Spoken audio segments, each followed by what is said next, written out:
أعوذ بالله من الشيطان الرجيم بسم الله الرحمن الرحيم الحمد لله رب العالمين والصلاة والسلام على رسول الله صلى الله تعالى عليه وسلم قالت أن تجلى وعلى مسلا لك إلى صلى الله عليه وسلم لبعض المسلمون كنتم مسلمين كنتم درولا كافالكم السلام عليكم ورحمة الله تعالى وبركاته أنا البعض المعلوم شيخ موسى فاتح حضرة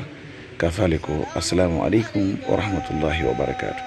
بعدون nya sibo le kerkere ka kamana la kanna sibo mi yalon ka kumata ba ka purkalo sibo mi yalon ko ata kumata la ka fam wala mo sibo jumati wala mo ke kuno ni sibota ya je moye kuno kela kinoto wala kela menfionto wala ke domoroto dron kuno wala mo poison te ka ke domoroto pour niya do mo sefa wala niya do mo kuno se dimi wala niya do ma se lanjur o qualité le comme ke kuno ke moye domoroto isi bota mola ay kuno ke la domoroto wala isi bota mola ay kuno ke la men fionto akata kekelti wala nono wala drink comme boisson wala jus wala domor fion fon mon keta kinoto isi bota moye kuno ke jeto ya do mo ikono e dimi wala isi wala dron moye kuno ke keketo ya jiomi akate ya keke nyimi akate kono dimoti o sibo ñen fasaro lafta ko kamanale nan jam bari won ka fala don c'est abonné nañi chaîne YouTube do mon kala sibo fasaro TV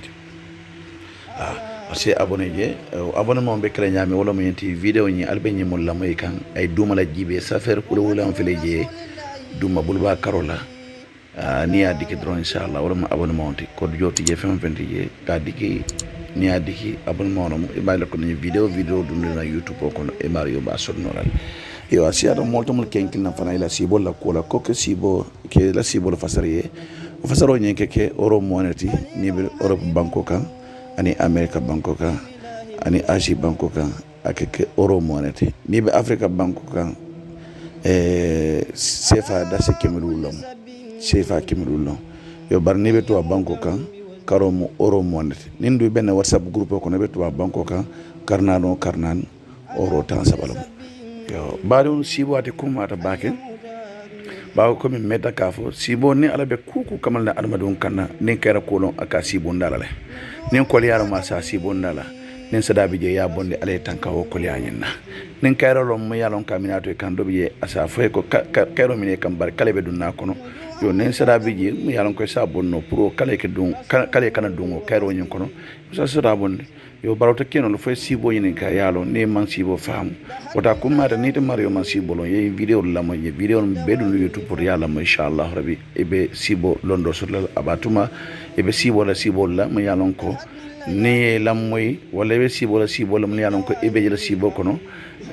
ni sibo de foncer fam fasal no batuma e fam karandi noir le ni YouTube ni kono janto woto bari no ke na sibo nyen kan mun kata kuno sibota ko maslam mom yaram ka sibota a sibota ayaje ya e kuno kay domor fianto wala men fianto ya empoisonné manama kekere londi a londi tablo kan wala a londa la bunkono mo yarata nan dunda bunkono ayaje siboko na abbe kuno kelaye men fianto de keke nyunto wala kino londi ala bunkono moya yerna adunda bunko na ay kuno kala kino yinka wala kata drinkite kon boisson wala jio mo yerata na ay mullon wala mam mullon anata ay kuno kaye pour yinka na o kino do ma kuno sadimi wala ay fa wala keke ni mi kuno sadimi ay fa isi boto la asibo nyin ke kibarlo ke mun na wala mu koliyati ake kibarlo ke koliyara hanni ma min frem yaaji don islam kibarlo ke koliyara a kibarlo ke detola aki kibarlo ke koryala ko jamfa jaw mari bo la jamfa kono jamfa mu yanon ka asembo be warla par jamfa ni pour yekuru tema fana be kolyala pour yekuru tema jamfa ni ko na be kolyala tembo minne imami yo bari sibo ko ni sibo ta yaaje ye aminne e sibo ko ya minne forcé bu la jamfa kono bobu la jamfa kono jamfa mu yaron ko ba wille kama anu jamfa ni be mu dara dan bari on sen hakilotu je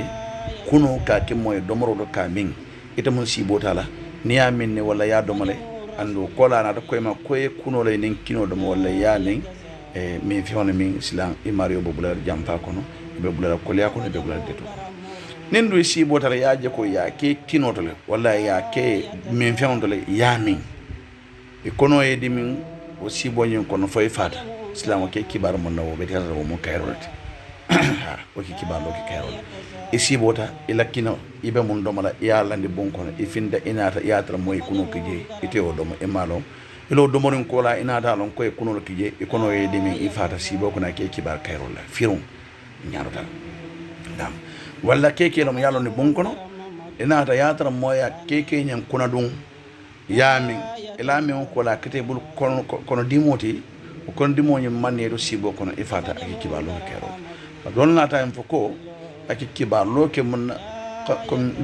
dole yi tan ko ka fa ki kibar lo ke naflu sotul bara be kala naflu jumal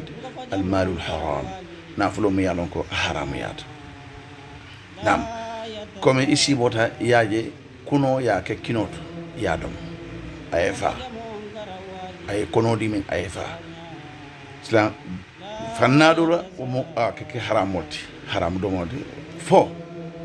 ibe kukela me yalon ka be kala haramu barolti haramu do koloti ibe ko sodla kono sila ko de kala halal koloti o be kala haram koloti mario lo soto a jama ibe barulala ke kibarlo ke wala ha nin dum fanna do le tada jibe wol ko kino nin kuno domo comme ke kino nin kuno domo wala soit keke wala men fewn kanin kuno dom itara sibol lonno fanda dola be je kiba loke ko ka foko ite mario e be nafulo so la nafulo mo yaron ka be siala